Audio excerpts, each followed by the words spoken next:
बघा, महिला दिनानिमित्त महिलांना आजपासून मिळणाऱ्या 5 योजनांचा लाभ. तर कोणत्या 5 योजना आहेत ज्या महिलांना महिला दिनानिमित्त त्या योजनांचा लाभ हा मिळणार आहे ते आज आपण बघणार आहोत. तर बघा, चला सुरुवातीपासून बघूया. तर महिलांना आजपासून मिळणाऱ्या 5 योजनांचा लाभ. बिग ब्रेकिंग न्यूज आहे ही.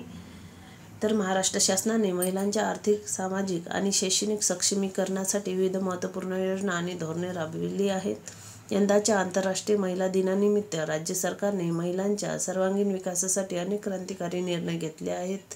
या निर्णयांमुळे महिलांना आर्थिक स्वातंत्र्य, सामाजिक सुरक्षितता आणि शैक्षणिक प्रगतीसाठी नवीन संधी उपलब्ध होणार आहे. मुख्यमंत्री माझी लाडकी बहीण योजना ही थेट आर्थिक मदत महिलांना मिळत आहे. ही योजना सर्वांना माहितीच आहे, त्याच्याबद्दल वेगळं काही सांगायची गरज नाही. या योजनेमार्फत लाभार्थ्यांना खात्यात 3,000 रुपये जमा केले जाणार आहे. आईचे नाव प्रथम ही ऐतिहासिक निर्णय. बघा, आईचे नाव प्रथम लागणार. आता महाराष्ट्र सरकारने महिलांच्या सन्मानासाठी एक ऐतिहासिक निर्णय घेतला आहे. मे 2024 पासून जन्मणाऱ्या प्रत्येक बालकाच्या नावाच्या आधी, बघा, मे 2024 मे महिन्यात जे आता नवीन जन्मलेले बाळ आहेत त्या बालकांच्या नावाच्या आधी आईचे नाव, नंतर वडिलांचे नाव आणि शेवटी आडनाव लावण्याचा निर्णय घेण्यात आला आहे. पहिल्यांदा आईचे नाव येणार, नंतर वडिलांचे नाव आणि नंतर शेवटी आडनाव. अशा पद्धतीनं ती प्रोसिजर असणार. मुख्यमंत्री देवेंद्र फडणवीस यांनी सांगितले की आई आणि वडील समान आहेत. हा संदेश समाजात रुजवण्यासाठी हा निर्णय महत्त्वाचा आहे. हा निर्णय महिलांप्रती सन्मान व्यक्त करण्याच्या दिशेने एक महत्त्वपूर्ण पाऊल आहे. बघा, महिलांसाठी विशेष ग्रामसभा. महिला हक्क आणि विकास. महिलांच्या समस्यावर चर्चा करण्यासाठी आणि त्यांना शासकीय योजनांची माहिती देण्यासाठी महाराष्ट्र सरकारने एक नवीन पुढाकार घेतला आहे. आता दरवर्षी 8 मार्चला महाराष्ट्रातील प्रत्येक गावात महिला विशेष ग्रामसभा ही होणार आहे. महिलांचे आरोग्य आणि सुरक्षितता. नवे उपक्रम.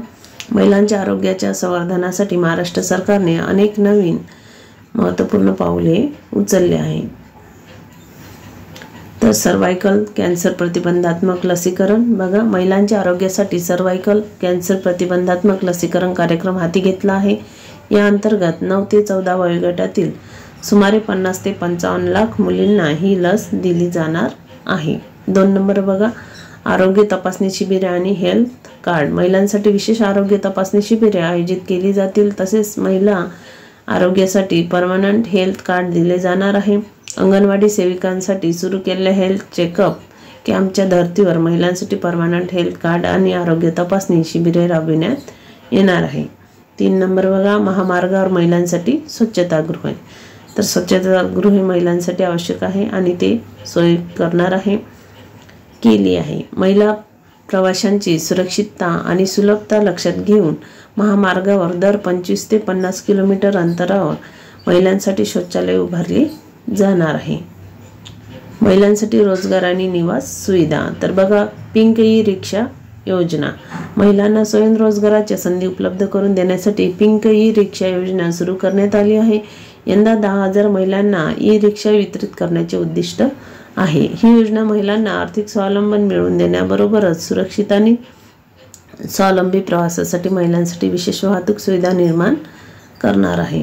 Working woman hostels. बघा, ज्या वर्किंग वुमन आहे त्यांना उपलब्ध करून देणार आहे हॉस्टेल्स. नोकरी किंवा शिक्षणासाठी घरापासून दूर राहणाऱ्या महिलांसाठी सध्या महाराष्ट्रात 74 वर्किंग वुमन हॉस्टेल कार्यरत आहे. सध्या किती आहे? 74 आहे. महिलांच्या वाढत्या गरजा लक्षात घेता नवीन 50 वर्किंग वुमन हॉस्टेल्स उभारण्याचे नियोजन सुरू आहे.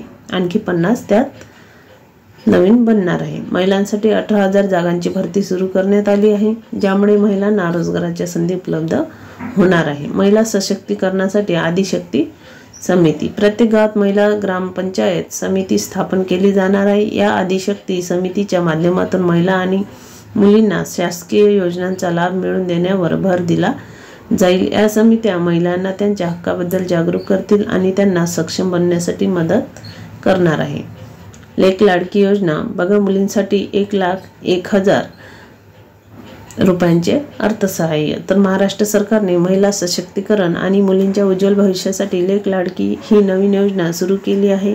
या योजनेअंतर्गत पिवळ्या व केशरी रेशन कार्ड धारक कुटुंबातील मुलींना आर्थिक सहाय्य दिले जाणार आहे। तर मुलींच्या जन्मानंतर 5,000, इयत्ता पहिली प्रवेश घेतल्यानंतर 6,000, इयत्ता 6वीत प्रवेश घेतल्यानंतर 7,000, इयत्ता 11वीत प्रवेश घेतल्यानंतर 8,000, 18 वर्षे पूर्ण झाल्यानंतर एकूण 75,000 थेट बँक खात्यात मिळणार आहे। तर असे लाभ 1,01,000 रुपये। या योजनांमुळे मुलींच्या शिक्षणाला चालना मिळणार असून त्यांना आर्थिकदृष्ट्या सक्षम बनण्याचा सरकारचा प्रयत्न आहे। कोण पात्र असणार?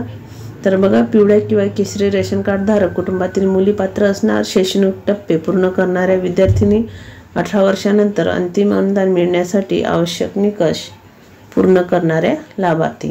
तर महाराष्ट्र शासन महिलांच्या उज्ज्वल भविष्यासाठी महिला सक्षमीकरण केवळ चर्चेचा विषय न राहता प्रत्यक्षात अंमलबजावणी व्हावी यासाठी महाराष्ट्र शासन सातत्याने महत्त्वपूर्ण निर्णय घेत आहे। महिला आणि बालविकास मंत्री अदिती तटकरे यांनी स्पष्ट केले की महाराष्ट्र सरकार महिलांच्या सामाजिक, आर्थिक आणि शैक्षणिक विकासासाठी भविष्यातही महत्त्वपूर्ण पावले उचलत राहणार आहे। या सर्व योजना आणि धोरणांमुळे महिलांना त्यांच्या आरोग्य, शिक्षण, रोजगार आणि सामाजिक सुरक्षेचा लाभ मिळणार आहे। महाराष्ट्र शासनाच्या या प्रयत्नामुळे महिलांचे सशक्तीकरण होऊन त्यांचे जीवनमान सुधारेल आणि त्यांना स्वावलंबी बनण्यास मदत होणार आहे। महिला व बालविकास विभाग, महाराष्ट्र राज्य अधिकृत वेबसाईटवरून बघा, ही वेबसाईट आहे, अधिक माहिती तुम्ही याबाबत मिळवू शकता। तर अशा पद्धतीने हा व्हिडिओ होता। महिला दिनानिमित्त ह्या सर्व योजनांचा लाभ महिलांना मिळणार आहे।